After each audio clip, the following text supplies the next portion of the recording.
was just puking up. Lovely enough. Oh, Oh. Welcome to the Culture Edit. Unique perspectives into the personal and professional lives of individuals at the helm of successful business, athletics, art, and design. Welcome to the Culture Edit, episode 64. that's good. Is that right? Yeah, I think so. Yay, okay. All right. It is Friday, and as some of our loyal listeners will have noticed, is we didn't get to record a podcast earlier this week, so we apologize for that. But We missed a week. for a good reason, I was on, actually myself and Michael were on a 2-day really fun photography shoot with a client, Children's Healthcare Atlanta, and I mean, it was like a dawn to dusk type situation. And you were With our photographer, Richard Smith, too. Yeah. I wanted to Yeah. Yeah. I just want to make sure we're clear on that. Yeah. So you were all day Monday and Tuesday when we would normally record. So we're actually recording on a Friday, which is what we used to do when we first started. So we've gone old school. And we've got a guest today, if he shows up. Is very exciting. Have you confirmed with him? Through via email, yeah. Is he in Europe right now or is he in Canada right now? He is in Vancouver. We're going to cover that with him. Okay, perfect. What's the time difference? 3 hours, 3 hours. West Coast. Okay. So anyways, it's honestly been one of the most beautiful weeks I think we've had in Atlanta from a weather perspective in a long time. It hasn't rained once. It's, Well, it hasn't rained in a month. it's been one. If we make it to next week without it raining, it'll be the first time since the 1800s that Atlanta has gone an entire month without rain. But we just had a lot of rain because of the hurricanes. That wasn't this month. Yeah, it's in the news. It's a little news fact for you. Well, I mean, it just goes to the whole, like, global warming, everyone's going to die type theory. Okay. Yeah, so welcome to the Culture Edit. So I was in Arkansas last week. Actually, before we even start that, do we want... We haven't talked about Big Sur. No, yeah, we have our list. So before we even get into that, do we want to talk about what a huge week for country music this is? Yes, it's potentially a very exciting week. Because Zach Connors broke up with his girlfriend, which means Over the internet. yeah, over the internet, which means we'll get a lot of really great, sad breakup songs. Yeah. from him now. My number one listened to artist of 2023. Now I'm kind of excited. I woke up it was Wednesday morning, 3 a.m. That's my new wake up time to see the drunken story announcement from Zach Bryan that he is breaking up with his girlfriend. 100%. 100%. Yeah, there's a lot out there about that. But you know what? We're going to get some good songs out of it. I'm thinking, or he might just completely stop making music. That could happen too. Yeah, I have predicted that. I think at some point he will just go away. Why do you think that? I just think he's so, and I think that's the thing with the breakup too. Because if you see his girlfriend Bree, what's her name? Chicken Fry, I mean, that's her internet name. Bree Chicken Fry. She's a fellow podcaster up here, and she posted on Barstool, and I guess she posted the video about how surprised she was by the whole thing. But I think it's that he is just so deeply wrapped up in his art that that world is something that he doesn't have any use for. And I think someone like that, you can just tell from the lyrics, one day he's just going to crack, he's just going to be done. Garth Brooks style. Wait, where's Brooks? Yeah, Garth Brooks retired at the height of his career. Yeah. I still did stuff. Well, he came back. Oh, okay. When the money ran out, he came back. Yeah. Makes sense. That's how I'm getting artist. Okay. What about all of if we're talking about pop culture, what about that little gem that you sent me this morning, the raging conspiracy theories over Beyonce and Jay-Z? I mean, it's just more P. Diddy stuff's going to, yeah. I'm scared for them. Yeah. If any of the conspiracy theories are true, it's not good. I mean, Yeah. Beyonce's a murderer. Yeah. Jay-Z's a murderer. Like, everyone is, It might be getting a little out of control with some of it, but yeah. it's definitely getting out of control. Although I will say, they are adding so much fuel to Kanye West's fire. That is true. He called this years ago. It's so ridiculous. Okay, so last week I was in Northwest Arkansas at the Big Sugar Gravel Race, which we talked about in the last episode. I definitely have a new positive perspective of Arkansas. Yeah, you were raving about it. You were like, we need to come back, we need to see it. I mean, it's a small town. 54,000, I think, is the amount of people that live there. But everything's new, so that feels kind of weird. I mean, it feels there's nothing old there. Everything's new construction. Even the old stuff has been completely renovated. And you definitely feel like the amount of money and effort that they've put into the infrastructure around cycling is like mind-boggling. The number of trails, it's really a mountain bike place. I mean, I guess road too, because like when you're flying in, you see these roads. I was just like looking out the window, like, oh, those are such great roads to ride on. We see Sammy and Lucas all the time riding on the road too. So it's just it's incredible. I mean, it's just like the infrastructure, the trails, the connections, the gravel roads for the race. I mean, hard as hell, but Why are they so hard? There's a lot of elevation. it's up, down, and the gravel is very chunky and hard to ride on. Yeah, it's definitely not Steamboat. There's more North Georgia. Very North Georgia like, except the rocks are really sharp.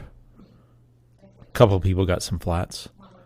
Yeah. Alan and I both made the huge mistake the night before talking about how neither one of us has ever flatted on our gravel bike. So not true Yeah. for you. I have never flatted my gravel bike. You flatted on your gravel bike. I'm going to say I didn't. I know, but I have never flatted on my gravel bike. They're bringing a lot of eye rolls out there. No, I swear. And then 30 miles in, cracked my rim. That was the first flat. But let's talk about the drama. Whilst you were having your flat drama, what other drama was going on with Michael? Michael got disqualified. I think everyone knows that. No, everyone. That's true. Yeah.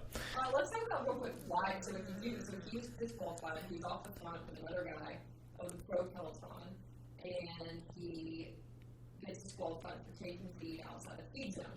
And I realize that not everyone is a cyclist that listens to this, so let's explain really quick what that means. So your designated food, let's just call it food zones, or Food or feed? it's feed zones, but you get food in the feed. Food and beverage. F&B. You get F&B. F&B in the feed. Yeah. So these feed Zone. zones are where people, if you have people meeting you, they need to be in that zone, prepared to give you your food and your liquids. And this is the thing in all cycling. So even at the World Tour level, there's the reason is because you want to have a designated area to get new F&B, because otherwise you'd have people all over the course. It'd be chaotic. But at the very top level, though, they turn a blind eye to certain feed zone because it's so long, it's so hard. These guys, and they can get bottles from cars, they can get bottles from motorcycles, etc. During. But there's none of those things on the course. Like there's no motorcycles. No. That's what I'm saying. That's a normal like road type of situation. Whereas in the gravel, it's a 100-mile race, 2 designated feed zones, one at mile 37, 38, and the other one at mile 70. If you think they should have had more feed zones. 100,000%. At least Yes. 3. I think or maybe 4. Like every 25 miles is a good. I think that's a good number. Because like not so much the pros because they are dialed in with their fitness, but if I would struggle to carry enough. If Yeah. I rely on the feed zones because I don't like to carry a ton of stuff. I've never carried a camel pack while riding, Yep. but I guess I probably would have had to. It was cold. I didn't have a Camelback. But there definitely could have been another. There should have been another one, in my opinion. And I did see, just like, again, I had 4 flats on the day, so I got to see a lot of people, and I saw a lot of people in the amateur just struggling, just really struggling just to get done. Well, and I Yeah. also think you assume there's going to be more aid stations probably if you've gone to other gravel events. I mean, like it's in the Bible and everything. Yeah, it's in the rules. Yeah. So 2 feed zones. We had a friend of Michael's from Austin volunteer to give Michael his feed. Michael he was prepared to go the entire race without getting a feed, but that means he would have had to take everything from the very beginning, his Camelback, extra bottles, extra food, etc. But his friend from Austin, really nice kid, Turner, shout out to Turner. We love you, even though you got Michael disqualified. He came over and we went through the plan. Michael said, here's where you meet, and here's the feed zone. Here's when I'll be there. So what happened was Turner was driving to the feed zone, and it was on a highway right next to the course. He could see that it was the course, and he was like, you know what? I'm going to pull over. Maybe Michael needs something sooner. Just being a really nice kid. And so Michael's off the front of the group with Matt Beers or one of the other guys, sees Turner not in the feed zone, holding his stuff, and Michael's just immediate reaction was, I've got to grab it because I can't finish this race if I don't get that stuff. And I don't think there's any way for him to get to the feed zone before I get there. So he took heat of battle, he's holding like 500 watts for the first hour. Let's explain though. So the strategy that a lot of pros employ is that they won't carry really anything more than maybe just a couple bottles the first 25, 30 miles before that first speed, because it's unnecessary. And they don't need that much fuel before that point. Unnecessary, and that's the hardest part of the race. Yeah. They are just like full throttle. Yeah, For the, instead of yeah. riding that car with a backpack, basically, for those of you that don't know, what these things, but it's riding with a backpack. Yeah. They can ride the first hard part of it without the backpack, and then they get the fuel and the Camelback and all that at the Right, for the second half, or yeah. second. Yeah. So Michael got the pack, and the follow car came up to him and told me he's disqualified. And Which is in the rules. yeah. And he was really disappointed. Yeah, sorry. And he continued on to the feed zone, called you, and was disappointed. And you just told him, it happens. Let's make a day of it. And he's like, I'm tired. I'm done. I don't want to ride anymore. And you said, no, you should ride with Chad.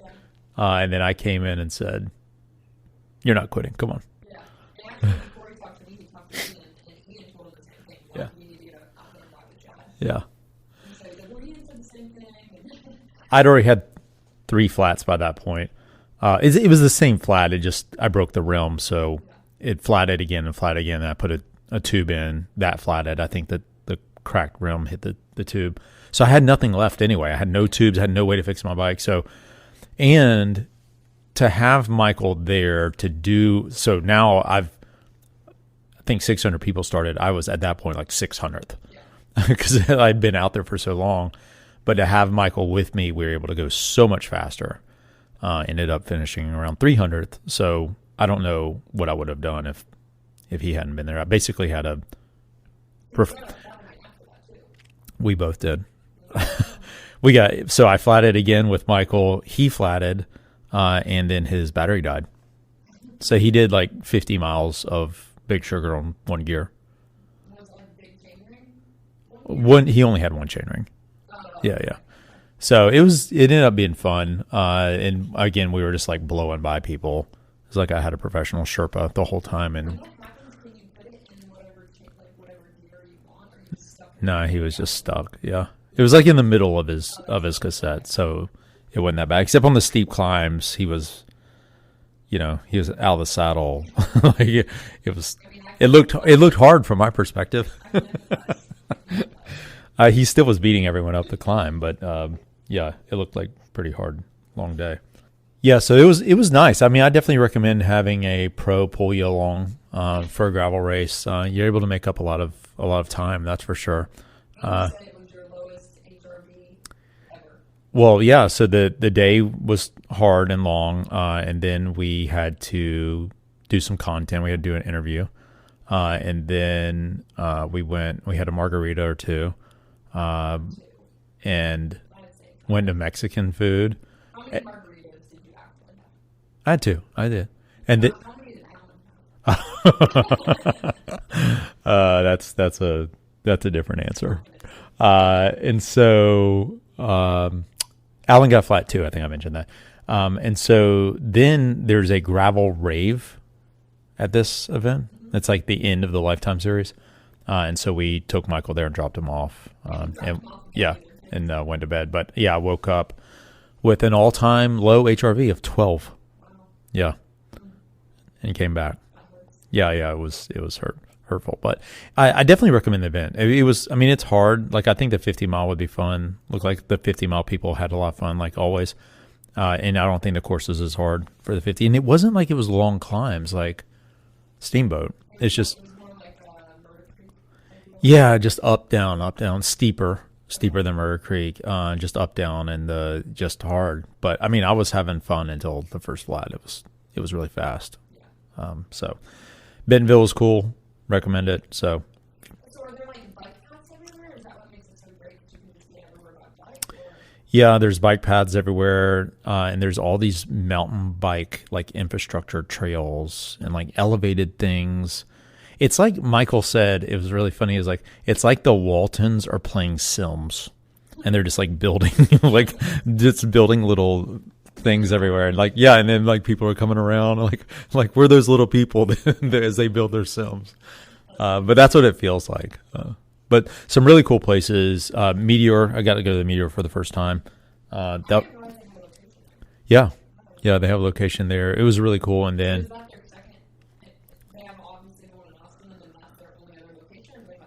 I don't know. I think there might be another one, maybe in Fayetteville. And then the best coffee shop I've ever been to in my life, Onyx. That's where you got my hoodie from. Yeah, exactly. It was so cool. And they've got multiple locations, all in Arkansas. But it's like it's like straight out of Manhattan, but you're in Arkansas. No, that was the Meteor. That was Meteor. Yeah. The vibe, the equipment, the branding, the coffee, the people that work there. It was just really cool. Really, really, really cool.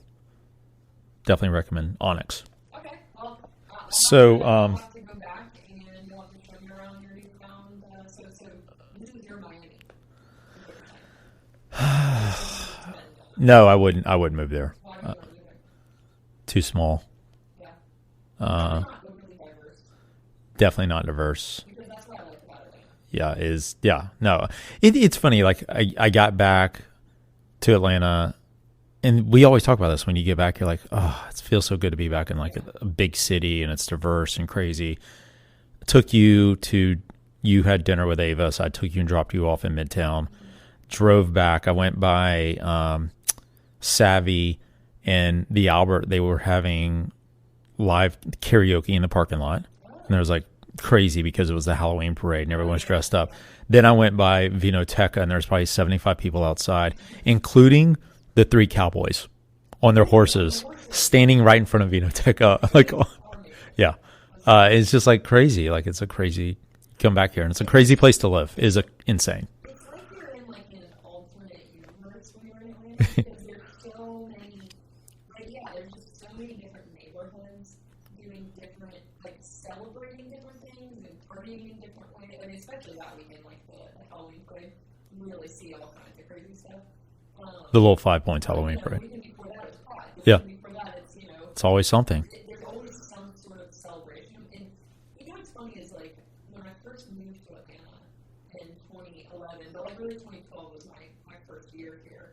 What I didn't know how long I was going to stay here, but what kept me kind of engaged with it for as long as I was were the festivals. I thought it was so cool. I had never lived in a place where there were so many different like parades and festivals, and I mean obviously you get that in New York, but it's still different because it's like New York is so much more condensed. Yeah. Here you truly can like go actually. I mean, think about going all the way up to LJ for like the apple picking festival. Yeah. And back down to Atlanta for the little 5 Points Halloween. I mean, you couldn't get more different. Yeah. But yet you had so much to explore, and I've always thought that was really unique to Atlanta. And it's so real. Yeah, it was crazy to be in Bentonville in the morning and Inman Park in the afternoon. Like, there couldn't be like a wider range of places, Yeah, on the opposite ends of the spectrum. So that's what I did. You ran a running race where you didn't have a mechanical, and you actually did really well. It was the PNC 10 miler, which is one of the Atlanta Track Club events, which, if you live in Atlanta, you know Atlanta Track Club puts on some of the biggest running events in the United States and the largest 10K in the world. So this is one of their smaller events. I think they said there were 6,000 people. Only 6,000? Yeah, I mean, that's usually like how many people do their other events. Note for cycling events. Running's a little bit less complicated to pull together from a individual perspective. Yeah, logistically. But they always do such a great job. I will hand it to the Atlanta Track Club. I just feel like they are so organized at all times. But anyways, it was really fun because when a run club, which is the running club I belong to and train with, we all had a group that were meeting up outside of Hobnob, which is like a tavern in Atlantic Station, and we did our warm-up together. I met up with Richards, who's on our team. Former guest of the pod, Jeff Richards. So he's actually going to do the New York Marathon this weekend. Right, is it this weekend? Next weekend. Next weekend. Yep. And so he's gearing up for that. So his goal is to kind of run the 10 miler at marathon race pace just to see how he's feeling. Must have been feeling good. Yeah, feeling great. So he got, and it was honestly like perfect conditions, but I will say that the course is insanely hilly. Yeah. It was a lot more hilly than I was anticipating. I thought it would be like pretty much the same as the Thanksgiving half, but there was a lot more hills. But it was good. He got third in his age group, and I got 15th in my age group. That's awesome. Out of how many? I don't know how many was in his age group. Probably a lot. There's like over 300 in my age group. 15th out of 300. That's good. And you said you didn't even push yourself. I didn't push myself cardiovascularly. I could have pushed harder, cardio-wise. Yeah. But definitely the last 2 miles, I felt like my left glute was turned off. It was like I'm done. Like you're gonna cramp or? No, it's weird. I don't know the science behind it because I really don't know that much about running. It's totally different than cycling because in cycling that you cramp up, and that's kind of what takes you out a lot of the times. But it's like your muscles will just turn off. You can't feel them anymore.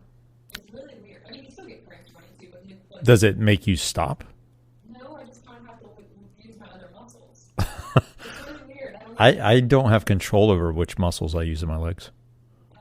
Well, I think your body just compensates with whatever it has left. But I don't have a lot of muscles. I think that's why you see people getting the Gumby legs at the end of really long races where they just fall down. Yeah. There's something that happens where your muscles just literally shut down. I always have more that I can give cardio-wise, but my muscles aren't quite caught up to it yet because I just haven't been running as long. So Yeah. you just need more training so the muscles don't get as beat up. Yeah, for me it's cramping. I cramp. That's what shuts me down. Old legs cramp. Yeah, I mean, I get deep cramps. In the middle of the night. Weird. That's debilitating, the foot cramp. Yeah, it was a good day, and it was a lot of fun. That's awesome. Great job. Great job by you and Richards, and Ryan Marshall ran his PR in the Columbus Marathon. Yeah, so It's also guest of the pod. exactly. So we've got a good. Oh, and then Jeff Jones and I have a 30K coming up in the mountains 30K trail trail. run. Which will be like a 4 to 5 hour endeavor. So it's going to be. The best part was you were just saying how that doesn't seem that long to you because you've done all these gravel races that are 8, 9, 10 hours. Yeah, well, I mean, it's obviously different when you're on your feet, but I do think from a mental, positivity perspective, to keep yourself going, it's always good to have perspective. And so if that perspective is, oh, I've done an 8-hour event before, a 10-hour event, hopefully I can trick my mind into being like, oh, 4 hours, not that bad. Yeah. It will be bad, but it'll be fun. You'll be fine. Yeah. So our guest today is Laverick. He's a British professional cyclist and a writer. He's currently living in Verona. He's really good friends with Michael Garrison. That's actually how we got connected to him.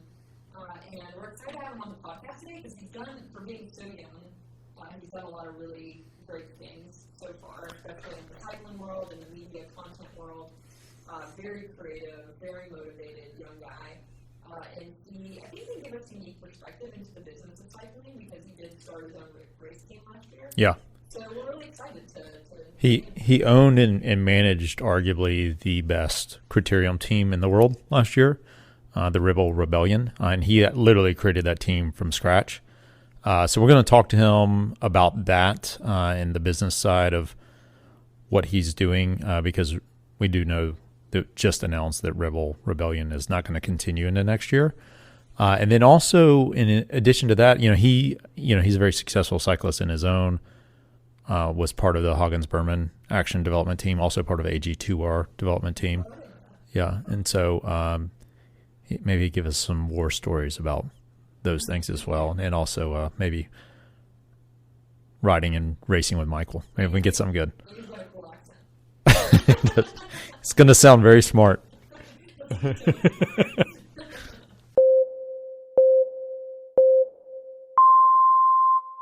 Morning, guys. Hey, Morning. you get your time zone screwed up? No, I was actually sorry, I messaged you on Instagram. I realized I didn't have your number. I was just puking up. Lovely enough. Oh, Oh, damn. I picked up something on the plane, and yeah, I just had breakfast, and then I was like, oh, I need to go lie down, and then I was like, shit, I got 10 minutes to this call, but I feel like now versus about 7 minutes ago is night and day. So So yeah, you're sorry, good. it was You're just- good to keep press on. Yeah, I feel great now. welcome to the Culture Edit, Joe. Thank you. Good to be here. We just gave your intro and made sure we told everyone that you were going to sound super smart with your accent. I'm curious. You know how you sound smart to Americans just because you're English, British. You say English or British? What do you say? It depends. Okay. Usually British, British. just because some people don't like English, but they like the British. So it just gives like a more collective, more a collective verb. But So no, the question then I have is, in Canada, do you get the same intellectual respect from the accent that you get in America? good question. It's different, and it depends where you are in Canada and where you are in the US. Yeah. Because I'm just outside of Vancouver currently, and I think there's more Brits here than a lot of the places I go to in the US. I mean, especially considering most of the places we go to are towns like Stillwater, Right. Sweetwater, random places where there's not many Brits. But no, I'd say the Americans prefer the accent than the Canadians overall. Okay. All right. Good. Yeah. Yeah. Speed Week. That's not typically a tour that most people would hear British accents on, right? So that's probably what you're used to here. Yeah, I mean, I'm actually currently wearing the shirt we found or was given in the frat house after the party in Athens. And Nice. yeah, let's just say the accents had quite an impact when you go out drinking in Athens. You get a lot of friends. We call it the gimmick. Yeah. Exactly. Our neighbor's also British, and he's been here for a long time, but I'm pretty sure he still really just practices the accent so that he can constantly use it to get women. Because he's like, it's the number one gimmick for dating is my accent. I think that's why Maggie as well. I think if I didn't have a British accent, she probably wouldn't date me. So I'm doing something right. But no, it's funny. Like, 'cause I've probably spent half of the year in Northern America this year, and whenever I go home, like my accent just chameleons into whatever. But I found myself saying trash and all of this stuff where my older sister gave me a bit of a telling off, like, you're not bloody American. So, Y'all don't say trash in Great Britain. no, we say rubbish. Rubbish. Got it. Okay. So tell us about, so you live most of the time in Girona, right? Correct. Yeah. And then now you're on kind of, you obviously came to North America to do a lot of racing with your team that you had, and we'll get into that. But right now you're in Canada visiting your girlfriend, who she's a amazing athlete in her own right, correct? Yeah, she's the real professional. She's I'd say. Like, she's a better athlete, though. Okay. Yeah, well, that's she's what the I better thought. athlete. I was trying to It's- say it's- it it's like in a us. nice way. You know, She went to the Olympics. I know what it's raced like to live in the shadows. So she went to the Olympics for track, which not running track for those of you that aren't familiar with cycling. There is track cycling as well. Exactly. And then, like 15 hours after finishing that, she was on the start line of the Tour de France. So she had quite the summer. It's funny because she grew up on the American crit scene, which obviously I've been doing this year, and we almost just changed sides. Yeah, she's doing all the big European stuff, and now I'm playing bikes over here. So it's fun though. That's That awesome. is fun. It's nice to have someone that you can share the passion with, but also that understands the scheduling and the craziness, because I think that's probably the hardest thing that most athletes is if you aren't dating an athlete, or at least someone that was a former athlete, they just really don't understand why the schedule is so chaotic. Yeah, I think it's just the fact that you get it. It's like between March and maybe end of May, we only saw each other for a couple of days because she was racing the classics and then doing she was in Adelaide and Hong Kong for Track Nations Cups. Then I was over in the US doing well the beginning of the gravel block like Mid South, Rattlesnake, Redlands, all that stuff, and Speed Week too. And it was kind of it was a shame, but I mean, if I was sitting at home in Girona, she wouldn't be there anyway. She's also off traveling, so Yeah. we're kind of in the same boat. And the amount of times where there's been stress over training or failed sessions or contracts, having someone who gets that is good because it's. I mean, we're all in a bubble in cycling, and it's definitely not the real world. So trying to explain what seems like a massive stress to an on-cyclist can be like, come on, you just ride your bike for a living. It's Yeah. perfect. Right. But no, it becomes all encompassing, and it's good having someone in your corner who truly, truly gets it. Yeah, for sure. They're like, who cares if the tire sponsor isn't sending you tires this year, right? Like Get over stupid it. stuff like that. Exactly. Get over it. Yeah, So she lives in Girona with you. Y'all are just visiting her family. Is that what y'all are doing right now? yeah, correct. We're here for a week, and then we have a small holiday to New York City, and then we're actually the fun thing this winter is myself, Mags, and our two housemates. We're riding from Vancouver to Santa Barbara, Damn. like to kick off our training season. So yeah, that's at the minute it's just chill out, not really do that much, and then when we go back training, it's going to be a 2.5, 3,000 K ride down the West Coast, which I'm very much excited for. Wow. So how many days is that going to take? I will do 10 days because we're going to drive some of it as well. But I wanted to give my Ribble Rebellion bike one last American adventure before it goes into retirement. Right. Next weekend is the New York Marathon, so that'll be a lot of fun. Yeah, when do we go? We go early next week, and we're going for a fundraiser actually. One of Maggie's tracks teams, and I've never been. So I don't know. It's nice to get out of the cycling bubble again. Like I was in London this past few days, and you become you forget how I always joke that nobody actually cares about cycling when you live it and breathe it. So I like going to places like London or New York to just get out of like get into the real world and out of my world.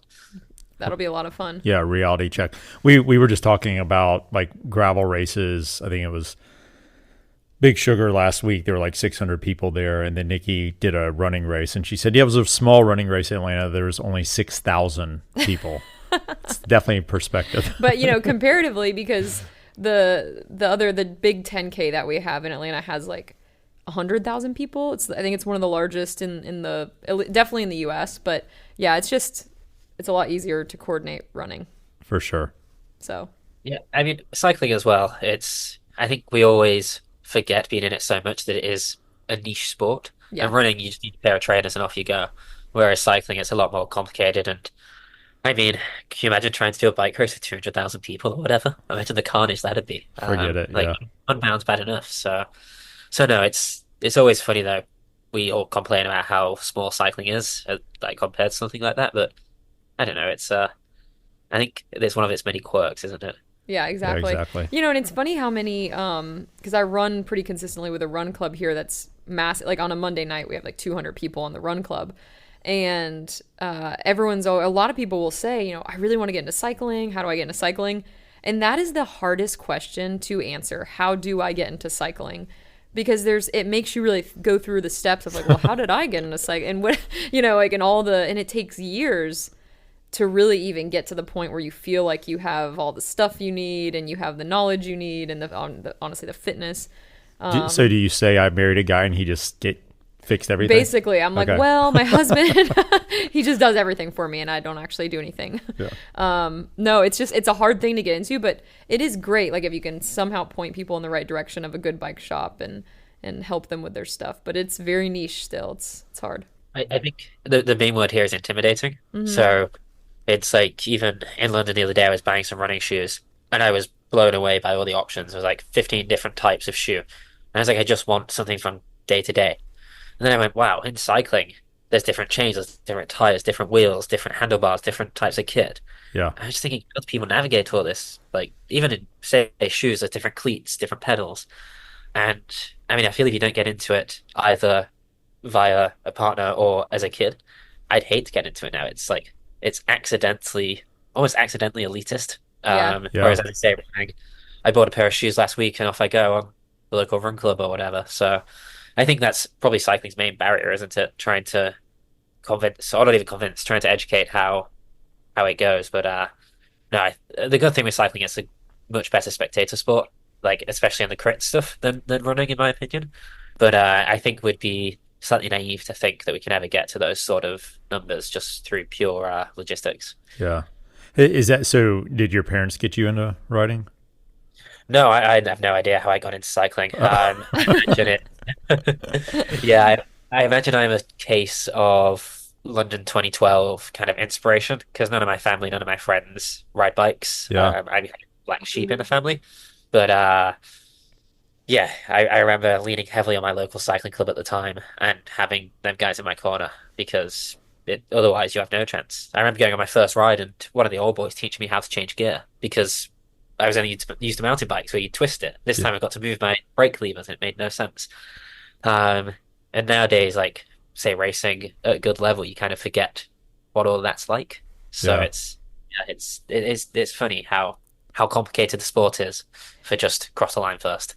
Do you remember a specific time when you were new with those guys, the older guys on the group ride, where you were like, wait a minute, I'm actually really good at this. Like I'm better.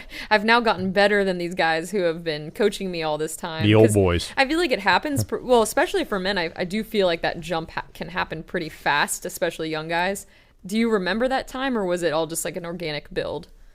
As a first year junior, so you're what, 16-ish, I was really bad, like really, really bad, getting lapped multiple times, just kind of a waste of space. And then I did one good winter, and I went from being awful to attacking off the front of junior races. And I remember, because at the time it was still on junior gears, you had to race a 14 as your easiest gear. And I remember my local group ride full of the old boys trying to attack on this, like just on this long straight road on a 52-14 gear. And I was just spinning like mad. And it's just like kind of stands out. Obviously, they came over the top of me with their bigger gears, but that's kind of the one of those memories you're like, oh, that's when it all changed. That's when it actually got good. And being from a time trial background as well. But no, it's funny how fast junior boys can develop. You can go from both ways actually. You can go from being awful to one of the best in the world, or you can hit puberty early, be one of the best in the world, and then just go back to being average when everyone catches up. And it's a really fun watch. I think that's the funnest thing because even I remember Michael as a little kid. He's always been, since I've known him, he's always been really strong. Yeah. But The Garrison brothers went from 12 to 14 and blew by everyone. Yeah. But they were like, but those it's still freaks. really cool Yeah. to watch that progression. Yeah. I remember when I was junior, because I'm a year older than Michael, and I remember looking back at the American team and being like, oh, these Americans are good. They're big. They're just strong. And at least in my troop, they were always one of the strongest teams to be around, and they like had this aura. I remember joking that oh, Captain America's coming out to play, uh, like racing around some crappy road in Belgium or the Netherlands. But it's funny as well seeing some guys who used to be world class who just dropped off when they went to U23s. I mean, even myself, I was a very very good junior and wasn't quite as good of a U23, and it's a shame these days how it's gone. You've got to be a good junior, which makes you a good pro. Whereas I think a lot of my generation, which is only a few years ago, is like we all developed at different rates. Whereas now, if you're good, you get the opportunity. If not, you're not. Which, for better or worse, I suppose. But that's a whole different topic. Well, and we actually want to talk about that because I feel like you have, with Ribble last year, you really filled a void, at least from our perspective. Again, so for non-cyclists that are listening, the traditional progression is you race in juniors, and then if you're really good, you go to these under 23 teams, which it's a really big deal to race under 23 because there's opportunities to race with World Tour as well. And then that's typically And this is in Europe. and this is Yep. yeah, this is all in Europe. There aren't any American. Well, There's an American U23 team, but they're not at yeah, that level. it's Yeah. it's Yeah. Basically, mainly in Europe. yeah. Yeah. And then so those are kind of the feeder teams that the World Tour teams are looking at essentially to find the talent. But what happens is, and you know what we're talking about just now, what Joe is saying is there's kind of like this gap where if you age out of under 23, but you don't quite get that opportunity to prove yourself for the world tour, then you're almost in this like no man's land of how do I now prove myself? There's nowhere to go. And you created Ribble, which I feel like gave a lot of guys the platform to then make it to that next level. Yeah, so once you leave U23s, unless you've got a World Tour contract, it's pretty much you just got to quit racing because there's no financial way of making it work. And yeah, I mean, you can work and race, but realistically, if you want to move up a step, you can't work and race. You've got to be all in on racing. And when the opportunity with Ribble came around, it's probably pretty much a year ago now. So last November-ish, we started signing guys. I said to them, I like, just please trust me. Please let me sign everyone because I've got quite a good knowledge of people who, for whatever reason, haven't quite made the step up. So Cole Davis, one of mine and Michael's former teammates on Action, world-class bike racer, just happened to be sick at the wrong time. Didn't get the opportunity. Then some of the British guys as well, Matt Bostock, Jim Brown. If things were very slightly different, they'd be very good World Tour guys. But they often get forgotten about because there's something younger, better, whatever. Or that's what people think. So when Ribble came around, I was like, we don't want to sign U23s. That's the last thing I want here. I want to sign people who are over 23, who are still good enough to be pro, but maybe they've been forgotten about. And I think that's what we did. We joked we were kind of a group of has-beens. So guys who were really good once upon a time and then people forgot. And 24-year-old has-beens, 24 they're years like old. 24 years old. yeah. No, but it's like cycling's gone so junior focused these days where if you are 23, like I'm old in cycling terms, which is wild. Yeah. And I think a mixture of that plus our attitude, which was, right, we don't know when is going to be our last year or our last race. Let's just have fun and enjoy this random American adventure. It ended up we were really bloody good. Like Yeah.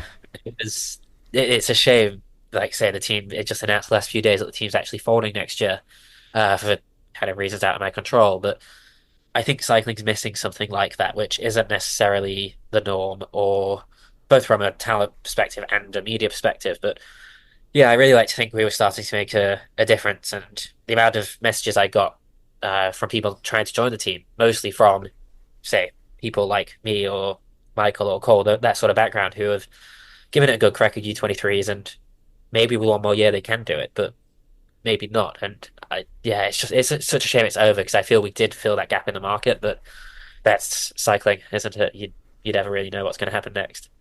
Yeah, and what I saw with your team was I saw a group of guys that had a ton of camaraderie, and it was unique because, and this is my perspective, so you tell me if I'm wrong, but you guys didn't mind working for each other because you had that, right? Like any one of you could win any race, and you were just as happy. Whereas U23 World Tour, maybe that's not the case, right? And so you built that culture around like this is our shot.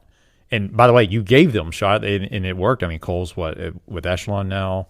I don't know what the other guys are doing, but it seemed like that was very intentional of like, let's build something that we can all trust each other, get results, and make the most of this opportunity. Yes, I agree. There was a few things behind that. Firstly, none of us really have any egos there. We purposely didn't sign someone who was an over-the-top ego. I had a, like, don't be a dick policy. I don't know. You can cut. You can curse on this. This is fine. Yeah, that like when I was signing people, it's my first thing. I was like, if you're a pain in the butt to work with, I'm not going to sign you because I've got to spend hours upon hours driving with you, racing with you.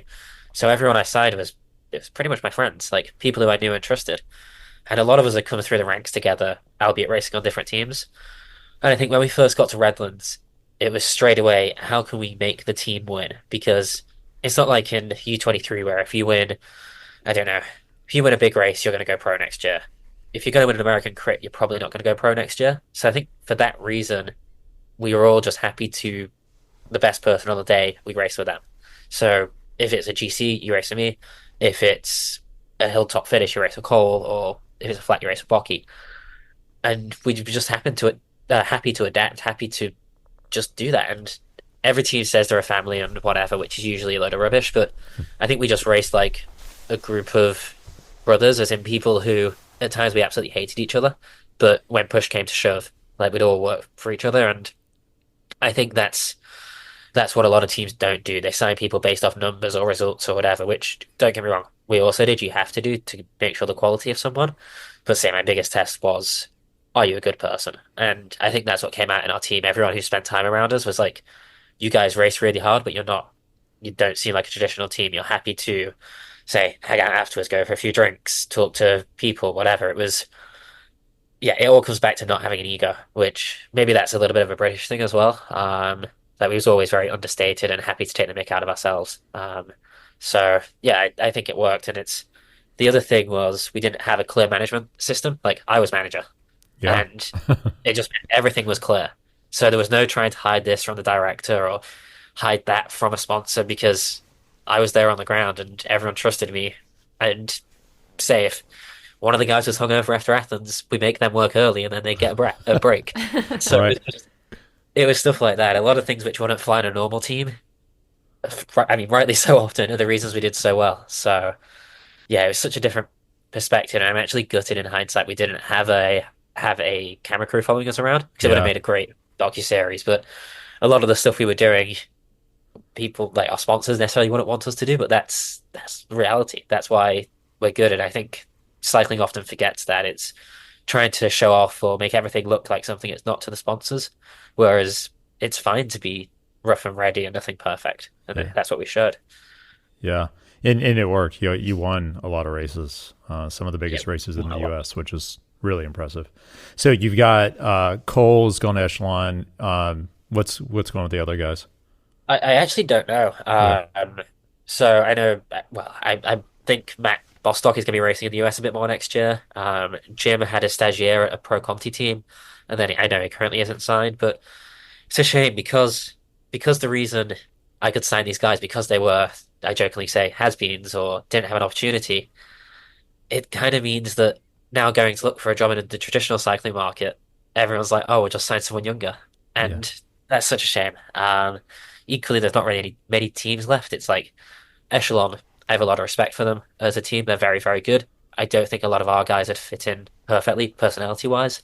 Yeah. And then the UK doesn't have a single team anymore, which are reputable. So a lot of the guys, it's unless you're able to or willing to do the privateer model, it's probably going to be just race locally, which is a shame because we had a group of 9 people who could have been the best crit team in the world, and now they're probably just going to go and race their local crits because there's not that opportunity. Um, So if but anyone listening wants to yeah, sponsor a crit team, and that's the funny thing. I got word about a month ago now the team is folding, and it was like someone had killed my baby. Like I put a lot of work into it. And straight away, I jumped onto a Google sheet and was like, right, what's the budget look like? How Yeah. can I make this work? And the number it spat out at the end was quite scary. And I was like, oh, not yet. Like, I need to focus on my own racing first. And then maybe in future we do like Rebellion Reborn. But there's a part of me which is also like, we came, we saw, we won a lot, and we left. It's kind of like it was a fun 6 or 7 months. But equally, it's what could have been, which is kind of killing me. And I think every project really needs 3 years to get going. It's like year one is lessons, year two you start to figure out, and year three you nail it. This is on Mm. and off the bike, so performance wise and content activation, media, whatever. And I feel we just got started. It's like we got a good start to the 100 meters, and everyone's like, "Oh, who are these guys?"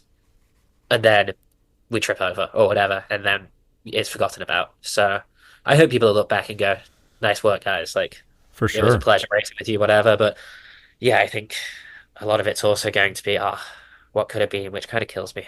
And so Ribble, it's just a financial decision for them. They, I believe so. It's yeah. based around what markets they want to focus on and whatever. Because, I mean, to be fair to them, they kind of stuck their head out to do this project, and their market isn't America. Their key market is the UK. Yeah. So it's maybe it didn't match whatever, and it's no secret that the cycling industry is struggling, and teams are expensive. So yeah, I think a slightly different scenario, maybe a slightly different year would have been going into 2025 all guns blazing, and yeah, it's kind of a shame. I'm never going to be able to share the plans which were getting put into place for 2025 because it was bigger and better.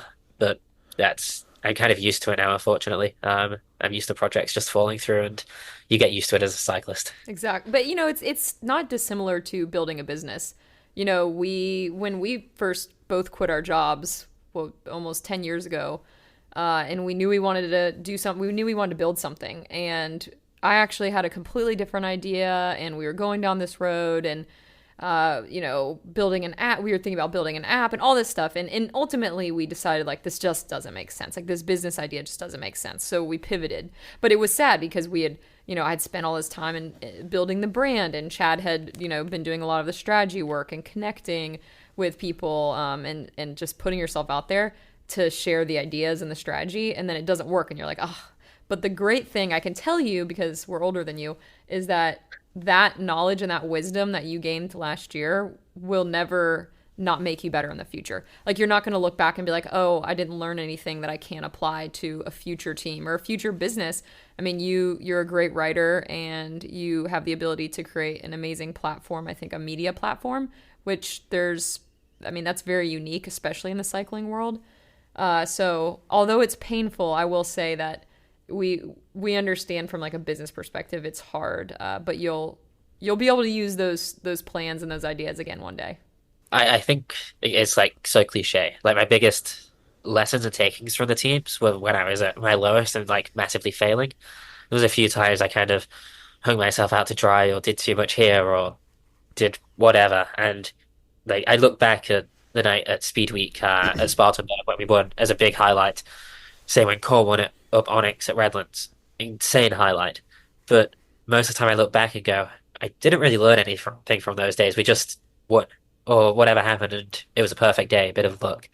But then I look back at the pain which is setting up a cycling team, and I learned a lot about contracts, a lot of stuff.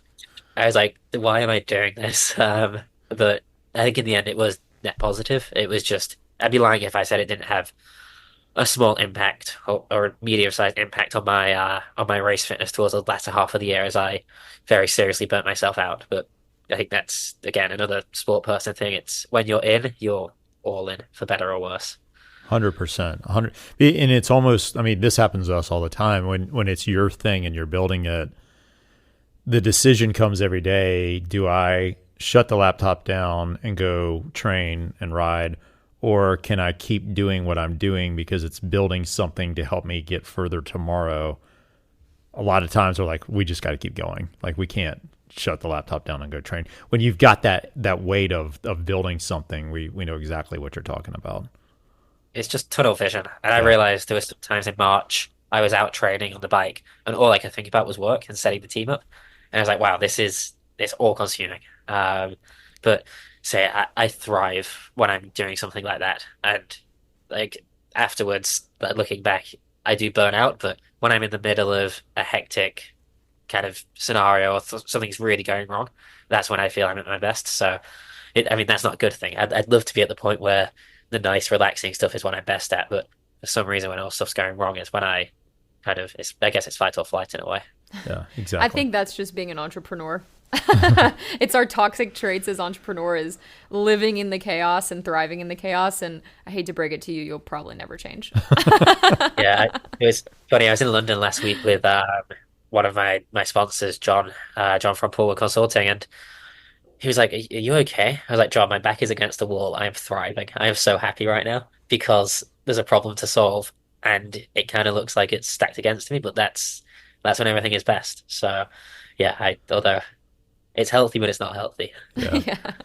Yeah. So let's talk about the business of cycling a little bit more, though, in terms of what you see it evolving into. Like we're talking about a very traditional model, like with Ribble, where, and for those folks that aren't that familiar with cycling, Ribble's a bike manufacturer providing cash, and which is what a sponsor does because there's no league supporting teams, right? So every team costs X amount of money for it to have a budget, for it to travel, to pay riders, to go places, to win races, but only sponsors can provide that cash to do that. Then you've got industry sponsors providing hopefully equipment, maybe cash, but probably just equipment. And so it's all dependent on this like crazy like business model that doesn't work. There's a new model, I think, where we talk a lot about what Michael's been doing with Privateer, what you're doing with Privateer. I actually go back to our friend Phil Guyman. I think was one of the first to really think about this. Like, how can I be an individual and have a sponsor and make a life as a professional athlete? So that's kind of what's happening right now. What do you see? Because I think you're part of kind of the next generation with Michael and these other guys that are taking the privateer model and exploring other ways in which you can be a quote unquote professional cyclist. Yeah, so there's a few things to unpack there. Firstly, like Phil Guyman stuff, I'd say inadvertently he's the inspiration or the writing style which I've gone for. I remember reading his stuff when I was just moving into the European race scene, and I was like, really, is this what it's like? And like how he writes, how he like his books, I think are some of the best books anyone can read to learn what like cycling is really, really about. Yeah. Have you So met yeah, him? no, we haven't met. Oh, we gotta Well, introduce. yeah, Yeah. Okay. yeah, he's a nice guy. Yeah, it's funny. Sometimes people read my stuff and it's like, wow, it sounds like Phil wrote this. I'm like, oh, thank you. Um, but I think so. Privateering is interesting because obviously it's where the industry is going, especially in gravel. And I mean, it's firstly, it's nothing new. It's what the triathlon business model is anyway. Yeah. So most of those guys are privateers. Happens on mountain bikes sometimes too. And what is a privateer is the first question I always try and answer. And I always say it's a one-man team. So you effectively have all the same problems as a 30-man World Tour team, but it's firstly you're doing it all for yourself, and secondly, it's your baby. So it's everything from how do I get drinking bottles to the feed zone to the contracts to the calendar. You're your own boss, which is great and awful. As far as the business model goes, I think we're slowly starting to get into a world where it's more than just say you pay me X and I ride Y, or you pay me X and I put sponsor Z on the jersey. But I think for some privateers that's what it still is. And I mean my problem at the minute is still effectively the same problem as a big cycling team has, just at a much smaller level, is I need to find money to run my calendar. I think the interesting thing with the privateer model is everything else that goes on. So by that I mean take someone like Payson, McElveen, or Alexei Vermeulen. They're no longer just bike racers. They don't get paid just to race bikes. Dylan Johnson's a good example here. They have something else going on. A YouTube, say, podcast. In my case, I suppose it's writing. And at the minute, my biggest thing is trying to figure out how can I move writing for other people, like freelancing, into my own thing, which effectively A supports B, and my racing benefits my writing supports my racing. But it's really not easy, and I think the privateer model is much better, but we're still kind of at we're still at the mercy of oftentimes cycling teams' marketing budgets. Oh, sorry, cycling manufacturers' marketing budgets. Yep.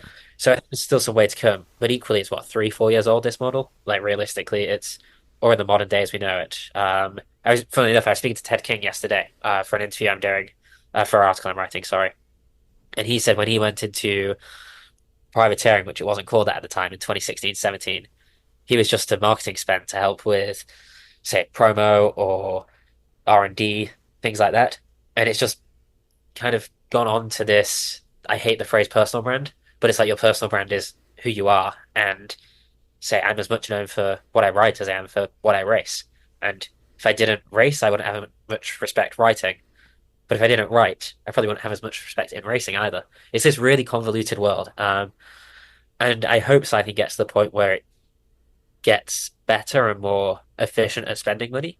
That's the other thing. Cycling teams massively overspend in stupid places. Yep. I think they could run on slightly lesser budgets. And I imagine if you see all that wastage go away as a sponsor, you're probably less incentivized to invest as much the year after. But there's a lot to it, and that's the one thing I hate about cycling. I wish I had the answer to it, and I feel I'm going in the right direction, but it's not a simple path. It's like, here's a mountain, oh, there's a lake, let's hop around this, oh, you tripped over that tree stump. Every time you think you're making breakthrough, there's something else, which is like, oh, this is why it doesn't work. Yeah. But I definitely feel I'm getting there, but it's a pain. Like, I kind of, sometimes I yearn for the days where I just had to wake up in the morning, check training peaks and go out and like ride my bike hard, whereas these days it's an awful lot more than that. Yeah. Yeah, to me, and we talk about this all the time. I think there's three pillars. There's the content, there's the brand, and then there's the performance, right? And so it's finding the weight of those three to build something that is sustainable for you as a professional athlete. That's tough. Like, and that's everyone's trying to figure that out. One of the things that we're really curious about is on the content side and on the brand side, and even what we've been doing with Speed Club. It's a membership club effectively that's supporting a program, and so there's different things that we are kind of experimenting with that I think for professional athletes that are in this kind of elite level, not at world tour, there's opportunities. And that's what we wanted to show last year with Michael's. It's not just gravel. You can also be a privateer and be a badass crit racer too. So I think everyone's kind of experimenting in that regard. And I know especially on the writing side, you've done a really good, because I don't know if there's anyone writing like you are. Well, that's because writing's a dying thing at the minute. Yeah. And it's Like, so, hard. yeah, sometimes I wish I had the same skill doing video production as I did for writing. But no, like I, I I like writing a lot, and that's the other thing. Like you've got those three pillars, but it's also what level is the pillars so you ensure you enjoy it as well. Yeah. Because by the end of my old road career, if I can call it a career even, like I definitely wasn't enjoying it as much as I was when I started. And I reckon if we asked Michael, he'd probably say the same. By the end of his time racing U23s, it had started to become something he didn't necessarily want it to, I imagine, from Yeah. say knowing him quite well. So how do you put all this together and make sure you keep the most important thing, like the love of racing? Because if you lose that, then what's the point? And I think you've kind of got to, that's the main thing. You've got to keep loving it. You say by the end of action, for numerous reasons, not because of the team, maybe because of injuries, I'd stopped enjoying it. Whereas now I'm having the most fun ever racing my bike. Do you think there's an opportunity from a media perspective? Cycling media and even sports media is written and handled by guys that aren't on the bike, right? They're not out there, and I think that's what is interesting. And even then, I put content into this as well, like to be able to hear from individuals that are actually in the race. I don't know. It's something that we talk about a lot. Well, a lot Is of there yeah. something there to that? Like, are people more interested in that than just an old guy writing for cycling news? Well, and Yeah. like a lot of the kind of, I feel like the trajectory or the traditional path of a cyclist is, even if they make it to the world tour, once they retire, then what do? They go into media. If they have some sort of personality, or they sit on the back of the motorbike and talk into the camera while they're in the middle of the race. But usually then they've been so far outside of what's happening locally that it would be more interesting to hear from younger racers. I don't know. In my opinion, it would be more interesting to hear from like the younger racers, because you get more of the culture of what's happening versus like now the person's retired and now they're commentating on things. Yeah, I 100% agree. So to the point that this has been my pitch to a fair few of the major players in the writing world, because my biggest criticism of cycling media is how much I'm friends with and I respect these guys.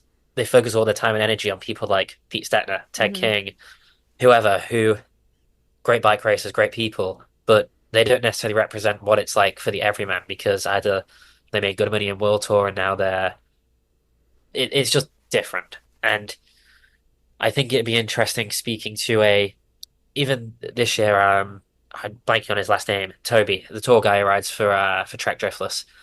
Toby on. Mhm. His story is Yeah. probably more interesting than a lot of the ex-World Tour riders in gravel. Like he was struggling. He wins Big Sugar, he goes pro, and he was the first. Was he the? He was probably the first proper gravel pro, and I mean, just through a result. It was almost a traditional Yeah. road frontal.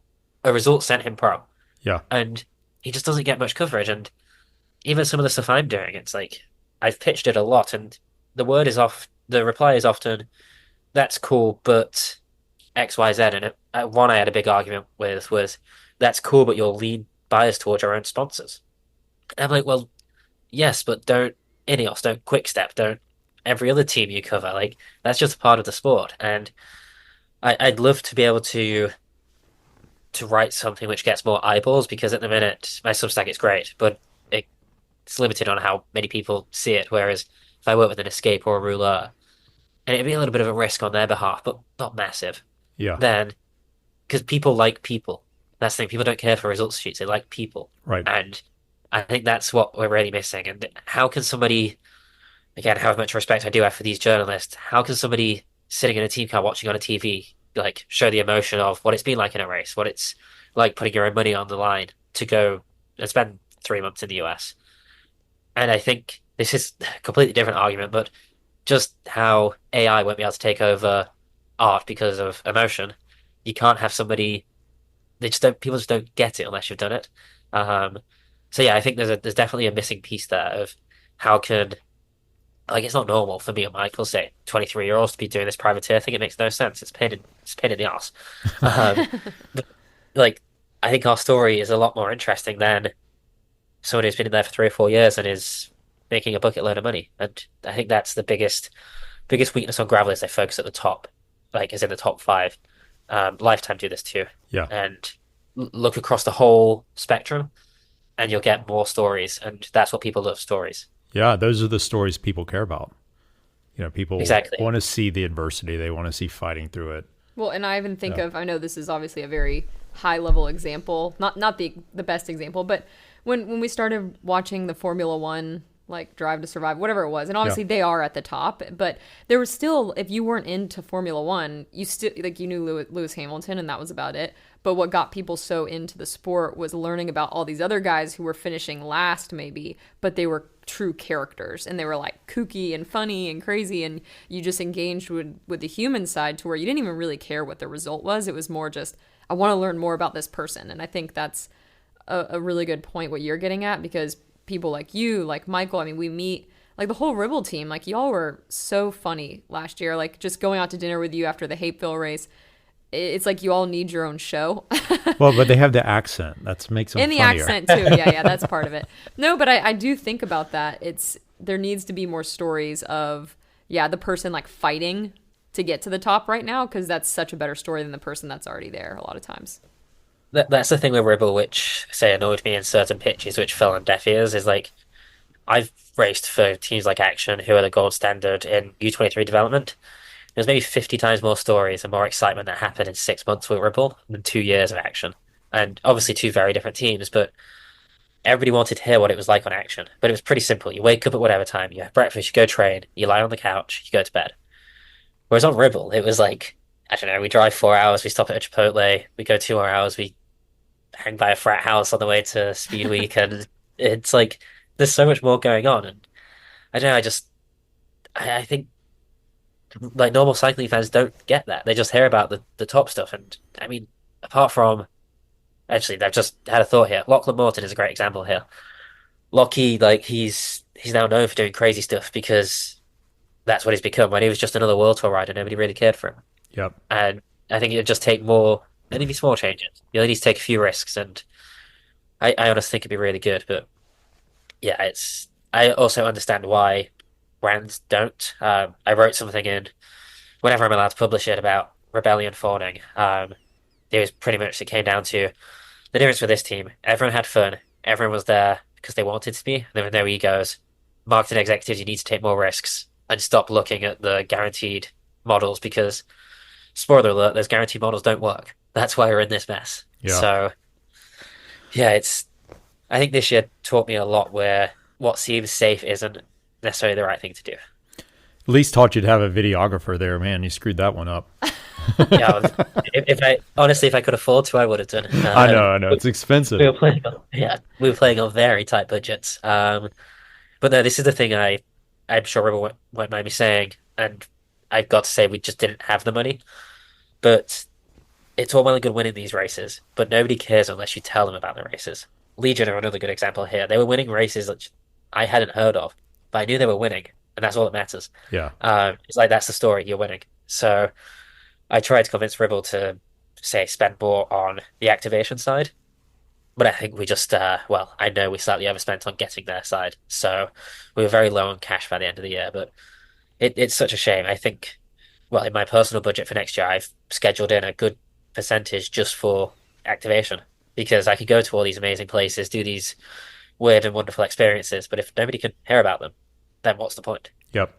Yeah, we're thinking about the same thing. And it doesn't have to be complicated. Like even the little after interviews after the Speed Week races with Michael, we looked at our budget and we're like, because Michael's like, oh, I need a videographer with me the whole time, and we're like, well, that's not in the budget this year, so we'll just do it, and it ended up being we got a lot of feedback around like this. That was funny. Like It's that the was most traction we get is from those videos. and it was literally just me and Michael sitting down in chairs and talking. And so it's one of those things, and it's funny saying about the marketing executives because we have these conversations with our clients all the time. Don't overcomplicate it. It doesn't have to be that complicated, and it doesn't have to be as big of a risk as you think it's going to be, because you can do the littlest things. And to your point, like if people see it and it gets out there and it's a good message or they hear about it, that's all that matters. It doesn't have to be this high level crazy production. And I think that so. Firstly, those videos you guys do, I really like. Like straight away, you can just in 45 seconds or whatever it is, you understand what's happened. And I mean, even I think 2 years ago now, I did an interview after Cycle Classic in the UK, which just went crazy. Like it was 3 or 4 million views. Just it was me being raw, and one of my housemates was telling me that that wouldn't have flied at their team because I was too honest. I Hmm. was like, "What do you mean I was too honest? I just showed like, what I really thought." After we finished the race, I just put a camera in my face as soon as possible, Yeah. like ideally within 5 seconds of crossing the line, because that's when you get the true emotion. You and Nick, one of the brothers who works there, he said there's Media Joe and there's Athlete Joe, and if you leave it too long, even like it can be 5 minutes, Media Joe kicks in. Yeah. Whereas what we want is Athlete Joe, which is the raw emotion of straight after the finish line when whether you're happy, angry, emotional. I It's funny watching some of my interviews back. You can almost see the point where Athlete Joe's clicked off and Media Joe's clicked on, Yeah. and I don't realize I'm doing it. But I think the sooner you can do that stuff is the better. And I think with Instagram spend as well and this videographer thing, I've looked at it a lot. It's thousands and thousands of dollars for maybe one race, but Instagram goes so quickly. It's like trying to find a reel which you saw 3 days ago. Hmm. So Yep. unless you're doing it at really good level on YouTube or whatever, it just gets lost straight away, which is why I like writing because it's a little bit more timeless, I think. But yeah, I often debate how much money I could put into it, and maybe it does take off. But video is the amount you've got to film. It's oh, It's hard. yeah, Well, it's it's the hard, and the I think editing too. It's time yeah, editing. Yeah. But to those heads of marketing out there, because there are some that listen to this. I mean, it's something we talk about all the time. Is it just doesn't have to be that complicated. It's getting that raw emotion that you're talking about is what resonates with people and what gets people coming back. Like I want to find out what Joe did now because I can relate to him. I can relate to what he's going through. I found out recently through a friend in the industry how much most cycling adverts cost and most high level productions cost, and I kind of laughed as to how much brands were spending on things like that. Which Yeah. yes, you do have to do them, but oftentimes they look pretty like almost ChatGPT or generated. Like Yeah. Exactly. there's not that much behind that. Like you spend that much on say one shoot. What we could do in a year with even half of that money is insane. That was funny on Rebellion this year. It's like we went to Redlands with just riders, no staff whatsoever, which was a pain because it means like I was doing a grocery shop the night before the final stage, sitting second in GP. We was basically stealing bottles in feed zones and going to local bike shops. So yes, it would have been nice to have one person, but it worked. We won a stage and we podium GC. So you don't need to make it overly expensive. But I think that's the other thing which maybe bigger brands or even smaller brands don't realize is how little, say, my calendar actually costs. I remember talking about this a couple of weeks ago, and like £5,000 makes a humongous difference to my calendar. That can be like one whole block in the US Yeah. or whatever.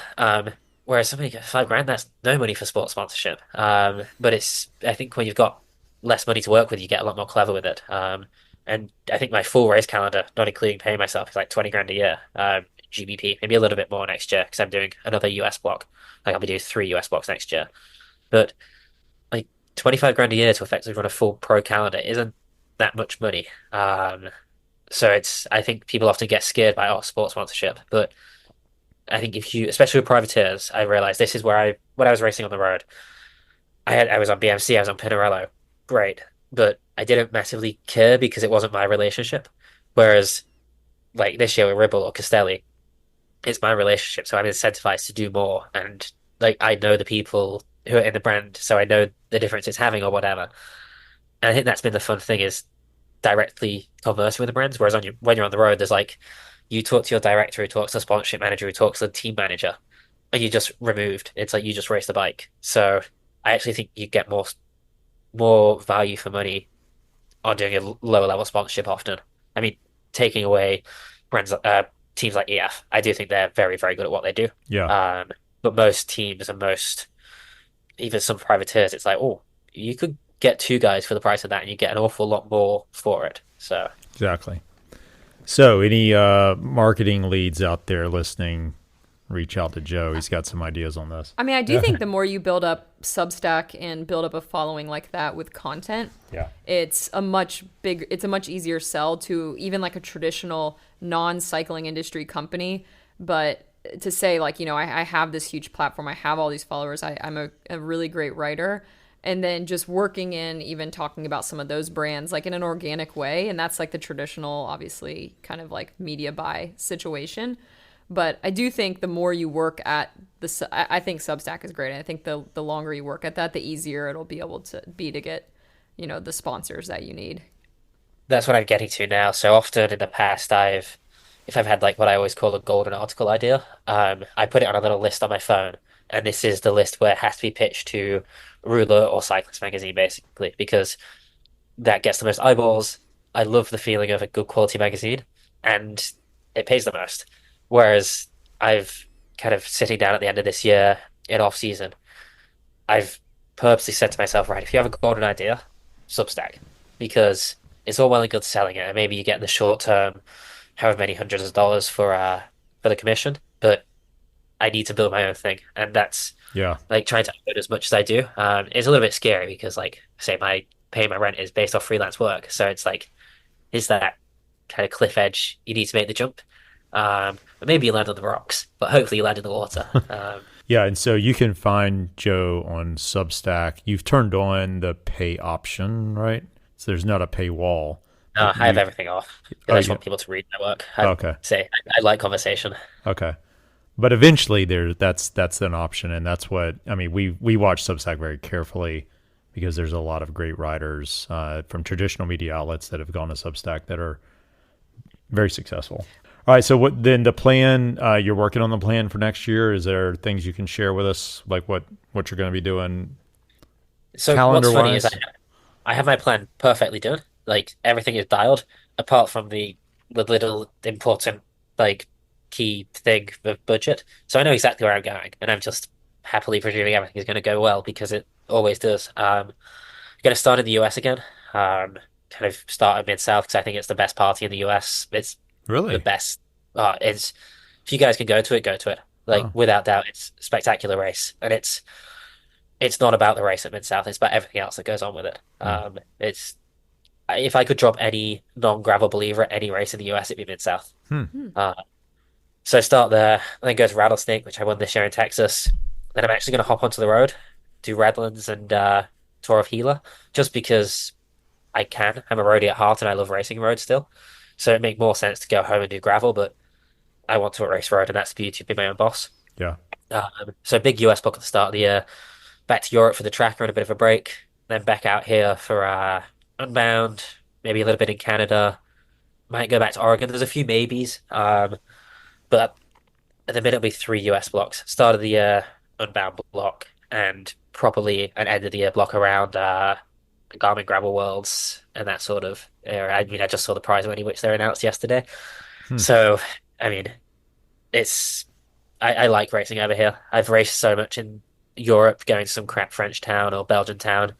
Me coming over here is like going on an adventure. So it costs me a bit more money, but that's it's fun. And yeah, there'll be a lot more US stuff next year. And however much I want to come back and race Athens Twilight, I think that won't be on the calendar next year. But I've got to go back before I stop racing. That's what I've told myself. Yeah. It's the weekend before Traca. Like we're actually registered to come to Traca, Oh, nice. but we're Well, talking about that today. It's Speed Week that week before, so we'd have to leave at the end of so we'd Speed miss Week. the last couple day or the last weekend. But you might see us at Traca. Yeah. We'll let you know. But we got to be That's here for I, got to be here for Twilight. I did that this year. My last race was twice. No, we raced the next day actually. But I came back from tracker and I just had to pull out. I was like, I'm so hungover from the crits and so jet lag flying back. It was like double jet lag because Yeah. obviously the crits got so late and we were going out so late. And then I flew back to Europe. It was just, it was so much fun, but I was very, very tired for the next 2 weeks after Speed Week. I'm Yeah. sure. Yeah, I can imagine. Well, luckily, the two of us aren't doing Speed Week physically, so hopefully we won't be. But we're still stressed. Watching you guys at Speed Week was quite good fun, especially at I think it was Athens when you were on the radio and Garrison did his front mech stop working or Yeah. there was something going on, and it was so funny but so good to see. It's like I've only ever raced Michael like on the road, and Yeah. now he's got like his full support crew racing at home, and he's on a radio. Like, what's going on here? But no, it was good to watch. Just watching Michael at Speed Week as a whole was good fun. It was like, oh, like, why is everybody like having a go at him for having fun? Like, how dare he have fun? Like that, Yeah, yeah, exactly. That's how we felt.